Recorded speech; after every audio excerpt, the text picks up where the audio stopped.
ರಾಜಕಾರಣಿಗಳು ಅವರ ಮಕ್ಕಳು ಮೊಮ್ಮಕ್ಕಳುಗಳನ್ನ ಸರ್ಕಾರಿ ಕಾರ್ಯಕ್ರಮಗಳಲ್ಲಿ ವೇದಿಕೆ ಕಟ್ಟಿಸ್ಕೊಳ್ತಕ್ಕಂಥ ಈ ನೀಚ ಬುದ್ಧಿಗಳನ್ನ ತಾವು ನಿಮ್ಮ ಮನೆ ಕಾರ್ಯಕ್ರಮಗಳು ನೀವು ಮಾಡ್ಕೊಳ್ಳಿ. ಇದು ನಿಮ್ಮ ನೀಚ ಬುದ್ಧಿ. ಅದು ಯಾರೇ ಇರ್ಬೋದ್ರಿ. ನಾನೊಬ್ಬ ಒಬ್ಬ ಸಾಧಾರಣ ವ್ಯಕ್ತಿಯಾಗಿ, ಒಬ್ಬ ಮತದಾರನಾಗಿ ನಾನಾಗ್ತಕ್ಕಂಥ ಮತಗಳಿಂದ ನೀವು ಚುನಾಯಿತ ಜನಪ್ರತಿನಿಧಿಗಳಾಗೋದು. ನೀವು ಮಾಡ್ತಿರ್ತಕ್ಕಂಥದ್ದು ಸಾರ್ವಜನಿಕ ದುಡ್ಡು. ನಿಮ್ಮ ದುಡ್ಡಲ್ಲಿ ಮಾಡಿದಾಗ ನಿಮ್ಮ ಮಕ್ಕಳು ಮೊಮ್ಮಕ್ಕಳನ್ನ ತಲೆ ಮೇಲೆಲ್ಲ ಕುಂಡಿಸ್ಕೊಳ್ಳಿ.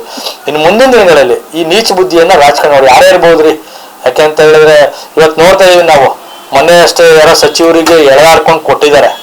ಏನ್ ಹೇಳಿ, ಯಾವುದೋ ಒಂದು ರೈತರುಗಳ ವಿಚಾರದಲ್ಲಿ ಅದೆಲ್ಲ ನಾವು ಮಾಧ್ಯಮದಲ್ಲಿ ನೋಡ್ತಾ ಇದೀವಿ.